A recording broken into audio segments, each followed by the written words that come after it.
ഇടുക്കി മറയൂരിൽ ഇറങ്ങിയത് 3 ആനകളടങ്ങുന്ന കൂട്ടം. 2 കൊമ്പനും ഒരു കുട്ടിക്കൊമ്പനുമാണ് ജനവാസ മേഖലയിൽ ഇറങ്ങിയത്. കാന്തല്ലൂർ മറയൂർ റോഡിലൂടെ എത്തിയ ആനകൾ നിർമ്മാണത്തിലിരുന്ന റിസോർട്ടിന്റെ ഗേറ്റ് തകർത്തു. കീഴാന്തൂർ LP സ്കൂളിന് സമീപത്തെ കൃഷിയും ആനകൾ നശിപ്പിച്ചു.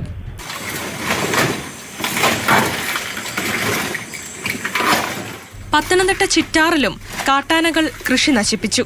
ചിറ്റാർ ഊരാമ്പാറ HETC എസ്റ്റേറ്റിലെ വാഴകൃഷിയാണ് ആനകൾ നശിപ്പിച്ചത്. എസ്റ്റേറ്റിലെ കെട്ടിടത്തിന് കേടുപാടും വരുത്തി.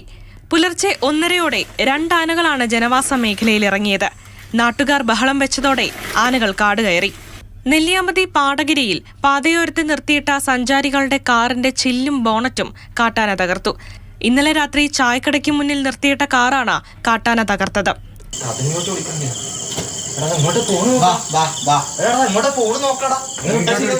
തിരുവനന്തപുരം മംഗലപുരത്ത് കാട്ടുപോത്തിനെ കണ്ടെത്തി.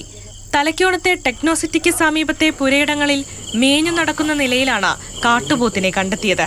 പ്രദേശത്തെ ഹോസ്റ്റലിൽ താമസിക്കുന്നവരും നാട്ടുകാരുമാണ് ഇന്നലെ വൈകുന്നേരം 6:30-ഓടെ കാട്ടുപോത്തിനെ കണ്ടത്. പുലിയിറങ്ങിയതായി സംശയിക്കുന്ന പത്തനംതിട്ട കൂടൽ ഇഞ്ചപ്പാറയിൽ വനംവകുപ്പ് കൂട് സ്ഥാപിച്ചു. പാറയ്ക്ക് മുകളിൽ നിൽക്കുന്ന പുലിയെന്ന് തോന്നിക്കുന്ന വന്യജീവിയുടെ ദൃശ്യങ്ങൾ നേരത്തെ പുറത്തു വന്നിരുന്നു. വിവിധ ബ്യൂറോകൾക്കൊപ്പം ന്യൂസ് ഡെസ്ക്, മാതൃഭൂമി ന്യൂസ്.